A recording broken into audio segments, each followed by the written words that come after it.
Hello everyone, स्वागत है आप सभी का द पॉलिटिकल क्लासेस के यूट्यूब चैनल पे। तो कैसे हो बच्चों? आज हम लोग स्टार्ट करने वाले हैं अपना सीयूटी यूजी का next topic, India's external relations. ठीक है। भारत के विदेशी संबंध कैसे रहे हैं, कैसे उसकी जो पॉलिसीज रही है उसने उसको इफेक्ट किया है, विदेश नीति, और क्या उसमें चेंजेस आए हैं, किस तरीके से इंडिया की फॉरेन चीजें रहती हैं, उन सभी को आज हम लोग देखेंगे। ठीक है। इंडिपेंडेंस से लेके अभी कंटेम्प्रेरी टाइम पीरियड पे क्या चीजें चल रही है वो भी हम देखेंगे। तो क्लास में आप लोग बने रहिए। ठीक है। और वीडियो को लास्ट तक जरूर देखिएगा। ठीक है। तो हम अगर देखिए तो स्टार्टिंग से ही हमारा जो रिलेशन रहा है इंडिया का, स्टार्टिंग से ही यूएसएसआर के साथ बहुत अच्छा रहा है। आप चाइना के साथ स्टार्टिंग में 1962 तक तो बहुत अच्छा रहा, फिर उसके बाद काफी चीजें चेंज हुई।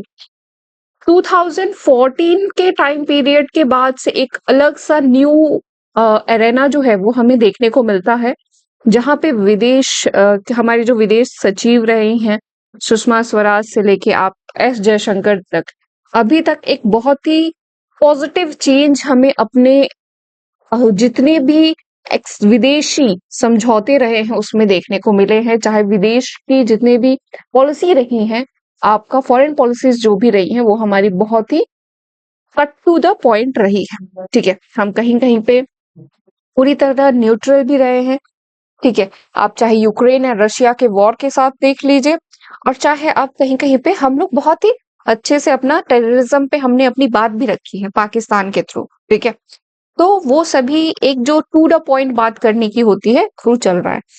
सीयूटी यूजी के जो भी स्टूडेंट्स हैं या 12th बोर्ड के जो स्टूडेंट्स हैं, वो लोग उन लोग के लिए जो मेन पॉइंट्स क्या है, आपको फैक्ट्स याद रखने हैं, डेट्स याद रखनी है, क्या चीजें आपसे पूछी जा रही है उसको नोट डाउन करके वही आपसे पूछा जाएगा, और इससे ज्यादा तो आपसे कुछ पूछा नहीं जाएगा। ठीक है।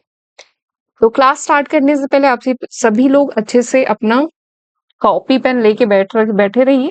चलिए स्टार्ट करते हैं। तो फर्स्ट हम समझेंगे क्या अंतरराष्ट्रीय कॉन्टेक्स्ट या रिलेशंस क्या रह रहे थे इंडिया के। तो स्वतंत्रता के बाद के समय में भारत को एक मजबूत विदेश नीति बनाने के लिए बहुत सारी चुनौतियों का सामना करना पड़ा। भारत ने अन्य सभी देशों की संप्रभुता का सम्मान करने और शांति बनाए रखने के माध्यम से सुरक्षा प्राप्त करने के उद्देश्य से अपने विदेशी संबंधों को एक तरीके का आकार दिया कि हम एक ऐसा फॉरेन रिलेशन स्थापित करें जो हर किसी को की संप्रभुता और पीसफुल को एग्जिस्टेंस जो है उसको स्टैब्लिश कर सके। ठीक है।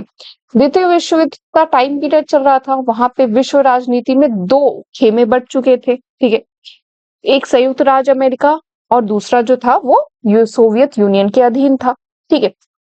1945 में जैसे ही द्वितीय विश्व युद्ध खत्म होता है और दो खेमे बढ़ जाते हैं, और जो कि 1991 तक चलते हैं, और वो कहीं ना कहीं से इंडिया के लिए क्या बेटरमेंट लाते हैं, क्या खराबियां लाते हैं, वो दोनों चीज हमें देखेंगे। ठीक है। चलिए आगे देखते हैं।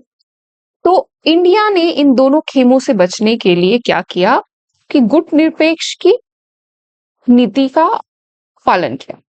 नॉन अलाइनमेंट, अलाइनमेंट मतलब हम किसी से जुड़े हुए हैं। अलाइनमेंट का अर्थ क्या होता है कि हम किसी से जुड़े। ठीक है। But the policy of non alignment मतलब कि हम किसी से भी नहीं जुड़े हुए हैं। किसी राष्ट्र की विदेश नीति घरेलू और बाहरी कारकों की परस्पर क्रिया को दर्शाती है। इसीलिए स्वतंत्रता के लिए भारत के संघर्ष को प्रेरित करने वाले महान आदर्शों ने इसकी विदेश नीति को प्रभावित किया, क्योंकि हम बहुत एक लंबे टाइम पीरियड तक, आप देखो हमारे ऊपर 200 सालों तक किसने, ब्रिटिशर्स ने राज किया। ठीक है। तो हम उस मानसिकता में अभी भी है, और उस मानसिकता से लड़के हमने 1947 में हमने आजादी प्राप्त की। और उसके बाद अगर तुरंत हम यूएसए या यूएसएसआर के अंडर में आ जा रहे हैं, उसके नीचे आ जा रहे हैं, या किसी खेमे के नीचे आ रहे हैं एक तरीके से, तो वो कहीं ना कहीं से हमें एक डोमिनेंस जो है फैक्टर वो ला के रख देगा कि हम किसी के नीचे हैं। ठीक है।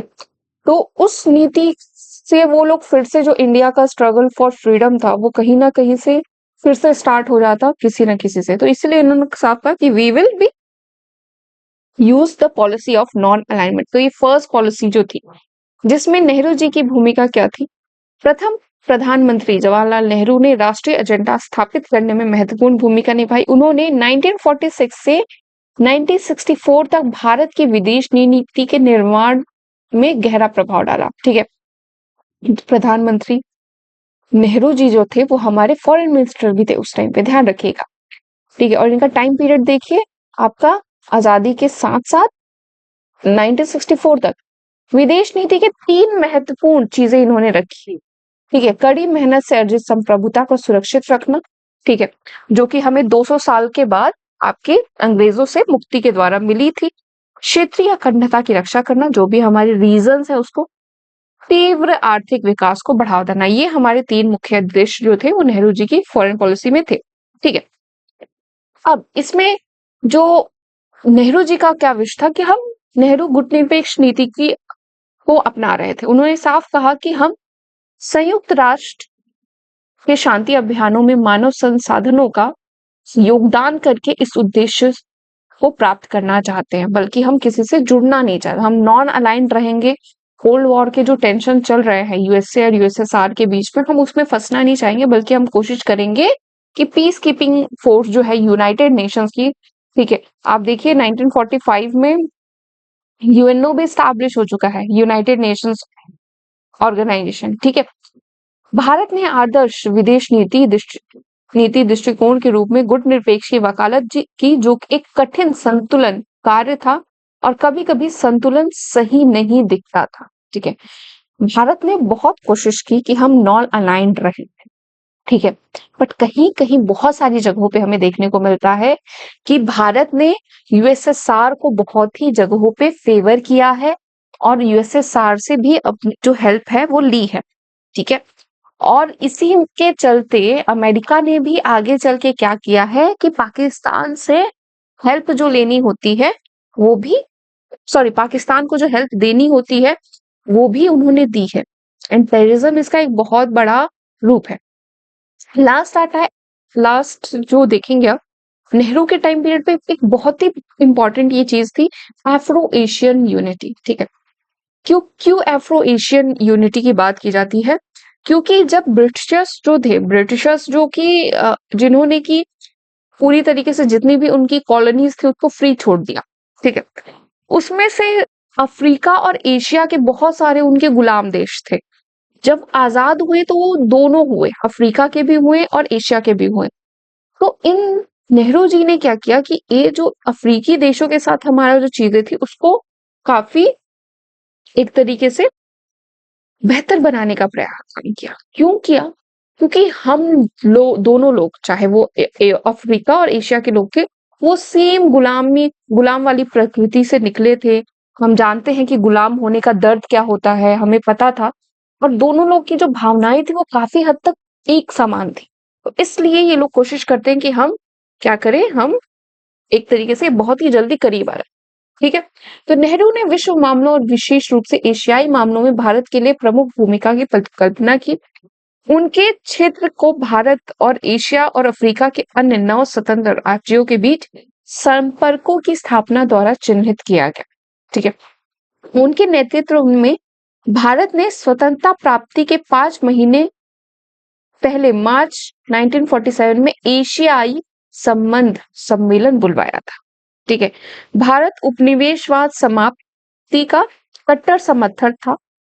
प्रक्रिया और दक्षिण अफ्रीका में नस्लवाद, विशेषकर रंग भेद का दृढ़ता से विरोध किया गया था। ठीक है, जो रंग भेद है, ब्रिटिशर्स क्या करते थे, वो जो भी जितने भी ब्लैक पीपल थे उसके अगेंस्ट थे वो लोग। ठीक है, उनको नीची दृष्टि से देखते थे, रंग भेद था उनको। कई उसको भी हम लोग देखिए एपार्थाइड इन साउथ अफ्रीका कहते हैं। अफ्रीकी एशियाई सम्मेलन 1955 में इंडोनेशिया के बांडुंग शहर में जो है आयोजित की, जिससे आमतौर पर बांडुंग सम्मेलन के रूप में जाना जाता है। इस सम्मेलन के कारण बाद में नाम की स्थापना हुई। नाम का पहला शिखर सम्मेलन आपका 1961 बेलग्रेड में आयोजित हुआ था। ठीक है, तो आपका जो बांडुंग शहर था, बांडुंग शहर में अफ्रो एशिया जो आपका एक तरीके से इन दोनों के बीच में क्या हुआ, एक संगठन स्थापित हुआ, बातचीत हुई, शुरू हुआ। फिर धीरे धीरे इन लोगों ने फर्स्ट टाइम पे 1961 में बेलग्रेड में नाम का जो एक फर्स्ट समिट है वो इन्होंने स्टैब्लिश किया, नॉन अलाइनमेंट मूवमेंट का, इन देशों ने मिलकर। ठीक है, तो ये तो हमारा एफ्रो एशिया के साथ जो क्या कहते हैं, एफ्रो एशियन नेशन के साथ जो हमारा था संबंध स्टैब्लिश हो रहा था, वो चीज हुई। देन उसके बाद आता है peace and conflict with China. China के साथ हमारे शुरुआत के जो रिश्ते थे वो काफी बेहतर थे। ठीक है, 1949 में चीनी क्रांति के बाद भारत कम्युनिस्ट सरकार को मान्यता देने वाला पहला राज्य बना, क्योंकि कम्युनिस्ट के पक्ष में अमेरिका नहीं था कभी भी। नेहरू ने पश्चिमी प्रभुत्व की छाया से बाहर आने वाले इस पड़ोसी के लिए दृढ़ता से महसूस किया और नई सरकार और अंतर्राष्ट्रीय मंच की मदद की। नेहरू सरकार ने ना कि भाई इन लोगों को, हम लोग को कोशिश करना चाहिए कि आगे बढ़ाए। ठीक है, क्योंकि हमारा पड़ोसी है, ये आगे बढ़ेगा तो हम भी बढ़ेंगे। फिर उसके बाद आता है 29 अप्रैल 1954, डेट याद रखिए बच्चे, को भारतीय प्रधानमंत्री नेहरू और चीनी प्रधानमंत्री झोउ एनलाई द्वारा शांतिपूर्ण सह अस्तित्व के 5 सिद्धांत, पंचशील जिसे कहा जाता है, का संयुक्त प्रतिपादन दोनों देशों के बीच संबंधों की दिशा में एक महत्वपूर्ण कदम था। अब वो 5 प्रिंसिपल क्या थे? एक दूसरे की क्षेत्रीय अखंडता और संप्रभुता का परस्पर हम सम्मान करेंगे, अनाक्रामक नॉन एग्रेशन। ठीक है, हम एकदम शांतिपूर्ण तरीके से कोई भी समझौता बातचीत करेंगे, एक दूसरे के आंतरिक मामलों में हस्तक्षेप नहीं करेंगे, समानता और पारस्परिक लाभ की बात करेंगे, शांतिपूर्ण सहअस्तित्व। ये 5 जो प्रिंसिपल है लिख लीजिए। जब आप बोर्ड के एग्जाम में जब आप लिखेंगे तो ये 5 तो रट ही लीजिए कि ये 5 हैं। ठीक है, लिखेंगे तभी नंबर मिलेंगे, और पॉइंट्स में लिखिएगा, वो और बेटर करेगा आपके लिए। ठीक है, फिर उसके बाद प्रॉब्लम कहाँ आती है? सबसे बड़ी जो प्रॉब्लम आती है, तिब्बत का इशू जो आता है वो।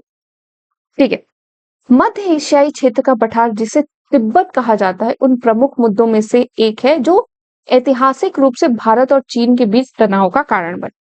ठीक है, इतिहास में समय समय पर चीन ने तिब्बत पर प्रशासनिक नियंत्रण का दावा किया। 1950 में चीन ने तिब्बत पर कब्जा कर लिया, जिसका कि व्यापक विरोध हुआ। ठीक है, तिब्बती आध्यात्मिक नेता दलाई लामा 1956 में भारत की आधिकारिक चीनी यात्रा के दौरान चीनी प्रधानमंत्री झोउ एनलाई के साथ थे। उन्होंने नेहरू को तिब्बत में बिगड़ती स्थिति के खिलाफ सूचित किया। ठीक है, फिर 1958 में चीन के कब्जे के खिलाफ तिब्बत में सशस्त्र विद्रोह हुआ था। इसे चीनी सेनाओं ने दबा दिया था, यह महसूस करते हुए कि स्थिति बदतर हो गई है। 1959 में दलाई लामा ने भारतीय सीमा में प्रवेश किया और शरण मांगी, जिसे मंजूर कर लिया गया भारत के द्वारा। और यहीं से प्रॉब्लम जो है वो शुरू होती है। चीन सरकार ने इसका कड़ा विरोध किया। पिछली आधी सदी में बड़ी संख्या में तिब्बतियों ने भारत और दुनिया के कई देशों में शरण ली, क्योंकि चाइना क्या कर रहा था? चाइना वहां पे कब्जा कर रहा था, अपनी फोर्सेस लगा रहे थे, और इस वजह से काफी प्रॉब्लम्स। ठीक है, चीन ने तिब्बत स्वायत्त क्षेत्र बनाया है जो चीन का अभिन्न अंग है। तिब्बती चीन के इस दावे का विरोध करते हैं कि तिब्बत चीनी क्षेत्र का हिस्सा है और अधिक से अधिक चीनी निवासियों को तिब्बत में लाने का वो लोग नीति करते हैं। ठीक है, लाइक एक टेरिटोरियल जो एक होता है ना, वो एस्टैब्लिशमेंट। जैसे कि मान लो ये कोई एक, जैसे कि आप देखो इंडिया का जब आप मैप देखते हो तो आप देखो कि मेनली होता क्या है कि इंडिया के मैप में आप ऊपर देखो तो ये तिब्बत है, मान लो ये तिब्बत है। ठीक है, ये पूरा तिब्बत है। अब होता क्या है कि इधर चाइना है, इधर चाइना है, इधर आपका इंडिया है। तो होता क्या है कि ये लोग अगर इतने हिस्से पे काबू कर लेते हैं, धीरे धीरे करते, फिर इस हिस्से पे आते हैं, फिर ऐसे होता है। ऐसे क्या होता है कि कोई कब्जा करता है। ठीक है, अब चाइना के लोग क्या, चाइना की गवर्नमेंट क्या करिए, वहां से लाके चीनी यहाँ रख रही है, ताकि वो और भी अपने जो क्या कहते हैं भूभाग है उसको बढ़ा सके, अपना क्षेत्र विस्तार कर सके एक तरीके से। ठीक है, तो ये कहीं ना कहीं से क्षेत्रीय अखंडता जो रहती है, संप्रभुता जो रहती है किसी भी देश की, उसको बाधित करने वाली बात है, उसको खराब करने वाली बात है, जो कि कहीं ना कहीं से चीन का जो एक नजरिया है वो काफी खराब दिखता है। ठीक है, चलिए आगे देखते हैं। अब चीनी आक्रमण। ठीक है, अब आप देखो 1959 तक जब शरण दे दी गई तो चीनी आक्रमण हुआ। किसी को नहीं पता था, नेहरू जी को भी नहीं लगा कि ऐसा होगा और ऐसा कुछ भी होने लगेगा। बट ऐसा हुआ तो दो घटनाओं ने चीन के साथ हमारे संबंधों को तनावपूर्ण कर दिया। चीन ने 1950 में तिब्बत पर कब्जा कर लिया और इस तरह दोनों के बीच एक ऐतिहासिक बफर जो था वो खत्म हो गया, जिससे संबंधों में तनाव आ गया। चीन ने आरोप लगाया कि भारत सरकार भारत के भीतर से चीन विरोधी गतिविधियां जो है वो होने दे रही है, जस्ट बिकॉज उन्होंने दलाई लामा को अपने यहाँ शरण दे दी। ठीक है। सीमा विवाद, बाउंड्री डिस्प्यूट जो आता है, जिसमें कि ब्रिटिश भारत और चीन के बीच की सीमा को कभी स्पष्ट ही नहीं किया गया। इस पे अभी भी चल रहा है कुछ ना कुछ, अभी भी करंटली भी चल रहा है। ठीक है। सुरक्षा कारणों से ब्रिटेन ने हिमालय में आगे का दावा बनाए रखा, लेकिन प्रशासनिक सीमाएं दक्षिण में थी। मुख्य ब्रिटिश दावा मैकमोहन रेखा जो है, मैकमोहन लाइन जो देखिएगा, ध्यान रखिएगा, जिसे 1914 में शिमला सम्मेलन के दौरान तैयार किया गया था। ब्रिटिश के साथ विभिन्न असहमतियों के कारण चीन गणराज्य ने सम्मेलन में हुए किसी भी समझौते पर अपनी पुष्टि ही नहीं की और उन्होंने इनकार कर दिया, और ये अभी तक चल रहा है ये सभी मामले। ठीक है। बॉर्डर डिस्ट्रीब्यूट, किसका कितना बॉर्डर है, किसका कितना बॉर्डर नहीं है। मुख्य विवाद लंबी सीमा पश्चिम से पूर्वी छोर को लेकर था। ठीक है। यही है कि आपका जो आप देखोगे, आपका पाकिस्तान जो है, ये पाकिस्तान से लेके आप पूरा पाकिस्तान से लेके आपका अरुणाचल प्रदेश जो है, वहां तक एक बहुत लंबी लाइन हमें देखने को मिलती है बाउंड्री। तो वहां पे क्या प्रॉब्लम आ रही है। चीन ने जम्मू कश्मीर के लद्दाख क्षेत्र में भारतीय क्षेत्र अक्साई चीन क्षेत्र और NEFA उत्तर पूर्वी फ्रंटियर एजेंसी के भीतर के क्षेत्रों का पर दावा किया। ठीक है। तो चाइना ने क्या क्लेम किया है, इंडियन टेरिटरी, जिसको अक्साई चीन भी कहते हैं, एरिया इन लद्दाख रीजन जो कि जम्मू एंड कश्मीर के हैं, उनपे कहीं ना कहीं से वो लोग कोशिश करते हैं कि हम आ जाए। चीन ने अक्टूबर 1962 में दोनों विवादित क्षेत्रों पर अपने क्या किया, बड़े पैमाने पे क्या किया है, एक तरीके से आक्रमण करने का उन्होंने सोच लिया कि अब इनके यहाँ क्या हुआ कि इन लोगों ने सोचा कि हम क्या करें, हम कैप्चर करेंगे। तो first attack lasted 1 week and Chinese force captured some areas of AP। ठीक है। अरुणाचल प्रदेश के जो एरियाज थे उसको इन लोगों ने बड़े पैमाने पे किया, और यहाँ इसी के बाद काफी सारे जो गाने, लता जी ने एक गाना गाया जिसमें कि फर्स्ट अटैक के थ्रू बहुत बड़े लेवल पे आपका देखोगे तो हमारे भारतीय सैनिकों की मृत्यु हुई और उसमें काफी हानि हुई इस युद्ध में। ठीक है। का भारत पे जो प्रभाव पड़ा, चीन युद्ध ने देश और विदेश में भारत की छवि को एकदम से धूमिल कर दिया, खराब कर दिया। भारत को संकट से निपटने के लिए सैन्य सहायता के लिए अमेरिकियों और ब्रिटिशर्सों से संपर्क करना पड़ा। नेहरू के कद को नुकसान हुआ क्योंकि चीनी इरादे और सैन्य तैयारियों की कमी के बारे में उनके भोलेपनपूर्ण आकलन ने उनकी कड़ी आलोचना कर दी। बहुत आलोचना हुई, मतलब इतनी आलोचना हुई क्योंकि कहा गया कि इंटेलिजेंस ने भी कहा गया। पहली बार उनकी सरकार के खिलाफ लोकसभा में अविश्वास प्रस्ताव लाया गया, उस पर बहस हुई। चीन भारत संघर्ष ने विपक्ष को भी प्रभावित किया। चीन और सोवियत संघ के बीच जो दरार थी वो भी बहुत बड़े लेवल पे पहुंच गई, जो भारतीय कम्युनिस्ट पार्टी में मतभेदों में परिलक्षित आपको देखने को मिली। ठीक है। यूएसएसआर समर्थक गुट CPI के भीतर ही रहा और कांग्रेस के साथ घनिष्ठ संबंध की ओर बढ़ गया। दूसरा गुट कुछ समय तक चीन के करीब था और कांग्रेस के साथ किसी भी तरह से संबंध के खिलाफ था। तो एक तरीके से नो कॉन्फिडेंस मोशन, और जो चीन के साथ जो संबंध है वो कहीं ना कहीं से होने लगे। ठीक है।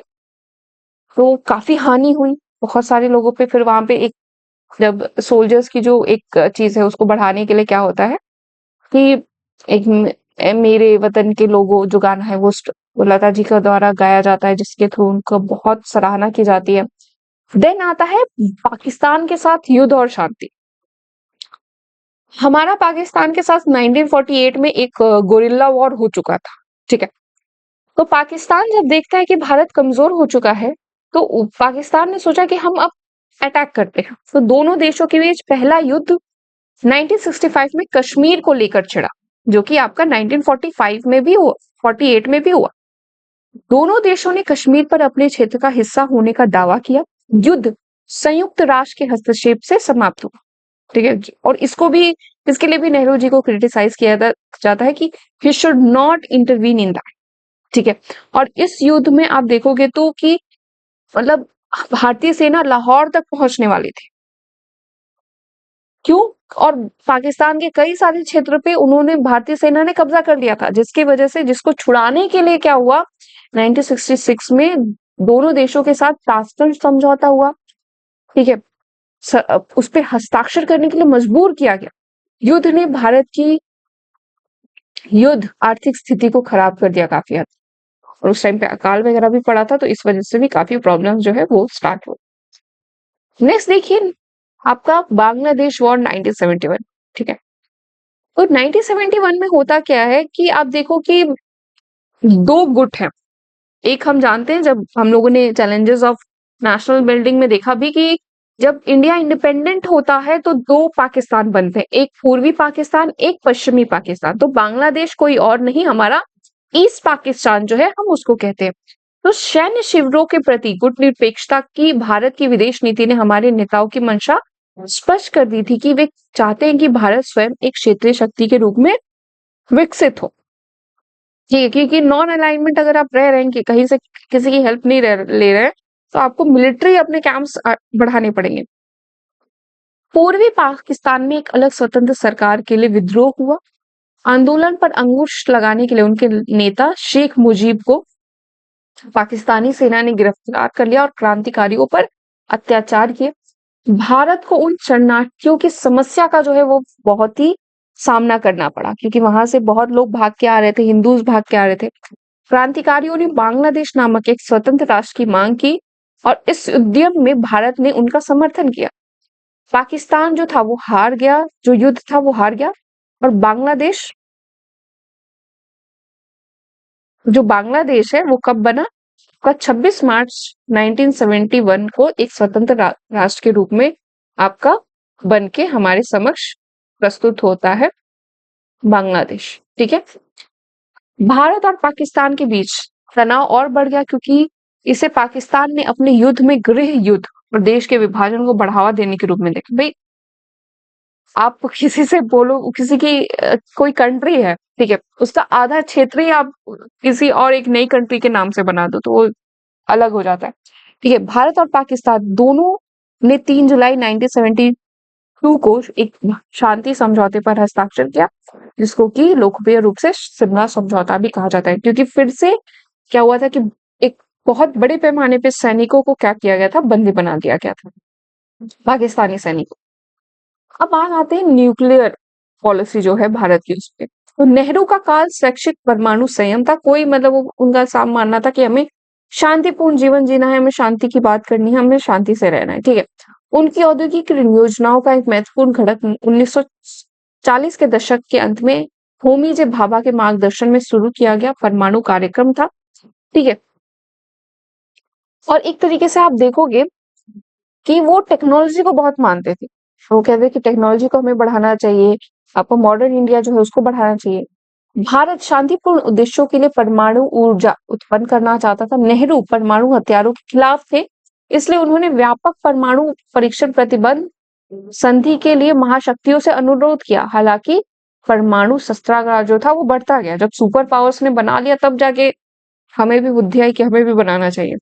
नेहरू न केवल सभी परमाणु हथियारों को पूर्ण उन्मूलन के लिए प्रतिबद्ध थे, बल्कि भारत सहित किसी भी राज्य द्वारा निर्माण और कब्जे के भी विरोधी थे, कि हाँ भाई भारत कभी भी किसी भी देश का क्या है, देश पे कब्जा नहीं करेगा, भारत कभी भी किसी देश को क्षति नहीं पहुंचाएगा, ये है।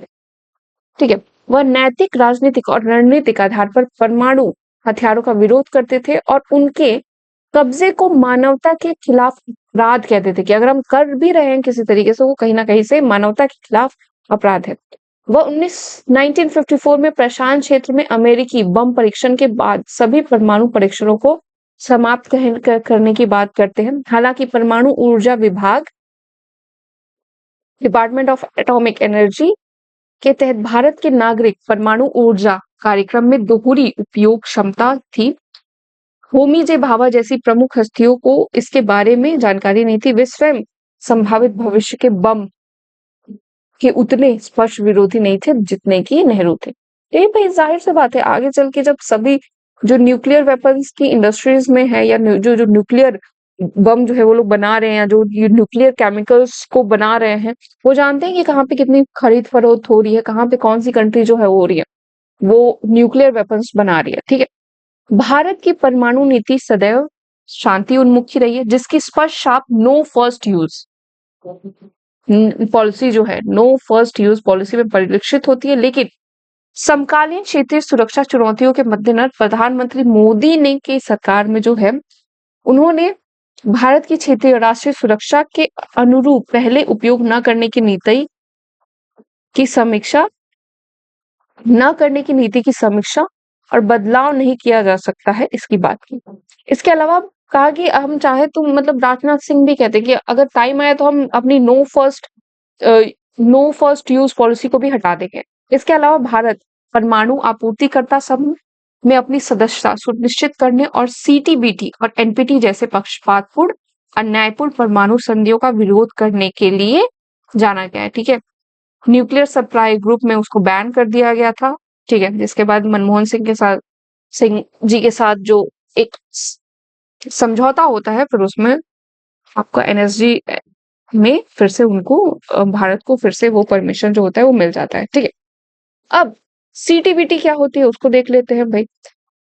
The Comprehensive Nuclear Ban Treaty is the treaty banning all nuclear explosion on Earth. The treaty was negotiated at the Conference on Disarmament in Geneva and adopted by the United Nations General Assembly. It opened for signature on 24 September 1960. Since then, the treaty has reached near universality.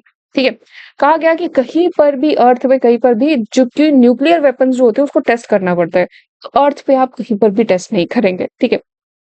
अब Indo US relations की बात करें तो भारत और America के बीच समझ बहुत ही अलग थलग थे लोकतंत्र के टाइम पर, शीत युद्ध के दौरान, और शीत युद्ध के बाद जो थे वो बहुत ही अलग चेंज हुए। 1991 के बाद बहुत ही ज्यादा चेंजेस हमें देखने को मिले, ठीक है। तो Indo US relations during cold war क्या थे? 1954 में संयुक्त राज्य अमेरिका ने पाकिस्तान को केंद्रीय संगठन संधि सहयोग बनाया। 1961 में शीत युद्ध के पावर प्ले में शामिल होने से बचने के लिए भारत गुटनिरपेक्ष आंदोलन का संस्थापक सदस्य बन गया। भारत ने पाकिस्तान संयुक्त राज्य अमेरिका संबंधों का मुकाबला करने के लिए सोवियत के साथ अपने संबंध बढ़ाने स्टार्ट कर दिए, क्योंकि कहा जाता है कि 1965 में अमेरिका जो है वो पाकिस्तान की हेल्प कर रहा था। 1971 में भी उसने की। यूएसएसआर 1971 के साथ साथ भारत की 20 साल की मित्रता संधि में यूएसएसआर के प्रति एक निश्चित जो झुकाव है वो हमेशा देखने को मिलता है, चाहे वो आपका यूक्रेन और रशिया का जो अभी वॉर हो रहा था उसमें भी, ठीक है। 1991 में सोवियत संघ के विघटन, एक ध्रुवीय विश्व के उद्भव और भारत की नई आर्थिक नीति ने भारत अमेरिका के संबंधों को एक नया जो मोड़ है वो देना इन लोगों ने स्टार्ट कर दिया, ठीक है। अब इंपॉर्टेंट वर्ड्स देख लीजिए तो गुटनिरपेक्षता क्या होती है? शीत युद्ध के कारण बने किसी भी सैन्य गठबंधन में शामिल ना होने की नीति, विदेश नीति या किसी राष्ट्र के घरेलू और बाहरी कारणों की परस्पर क्रिया। भारत और चीन के बीच 1954 में शांतिपूर्ण सह अस्तित्व के 5 सिद्धांत। बांडुंग कॉन्फ्रेंस जो कि एफ्रो एशियन कॉन्फ्रेंस और उनके रिलेशंस को बढ़ाने के लिए किया गया था। NEFA north eastern frontier agency known for much of the state of Arunachal Pradesh in 1960, ठीक है। जो अरुणाचल प्रदेश के जो कुछ पार्ट्स है उसको कहा जाता है, ठीक है। तो आज हम लोगों ने देखा फॉरेन पॉलिसी। आगे के कुछ कीवर्ड्स देख लीजिए, की पॉइंट्स देख लीजिए। तो 1964 में पार्टी विभाजित हुई और लॉटरी गुट के नेताओं ने भारतीय कम्युनिस्ट पार्टी सीपीआईएम का गठन कर दिया, ठीक है। भारत अमेरिका और सोवियत संघ के नेतृत्व में एक दूसरे के खिलाफ होने वाले सैन्य संगठन से दूर रहना चाहता था थ्रू नॉन अलाइनमेंट मूवमेंट, ठीक है। तो ये जो कुछ पॉइंट्स है उसको ध्यान रखिए, महत्वपूर्ण जो शब्द है उनको ध्यान रखिए। इस पीडीएफ को अगर आप चाहते हैं कि आपको मिल जाए ये पीडीएफ, तो ये पीडीएफ जानने के लिए लेने के लिए आप लोग को टेलीग्राम ग्रुप जो है वो ज्वाइन करना पड़ेगा, वहां पे आपको मिल जाएगा। आप कमेंट कीजिए, आपको वो जो ग्रुप है, जो पीडीएफ है, आप सभी लोग को दे दिया जाएगा, ठीक है। इसी के साथ चैनल को लाइक शेयर एंड सब्सक्राइब जरूर कर दीजिएगा। कल हम लोग इंडिया एक्सटर्नल रिलेशंस के एमसीक्यू जो होंगे वो करेंगे, तो क्लास में बने रहिए। चैनल को लाइक शेयर एंड सब्सक्राइब कर दीजिए, सब्सक्राइब जरूर कीजिए ताकि आगे के जो भी वीडियोस है वो आपको मिलते रहे एंड डेली जो इन्फॉर्मेशन जो रहती है कोई भी पॉलिटिकल साइंस से रिलेटेड या सीयूटी से रिलेटेड हम लोग आप लोग के लिए अपलोड करते रहते हैं, तो ज़रूरी है। तो thank you so much and all the best. मैं सुषमा चौबे आपसे मिलती हूँ नेक्स्ट क्लास में।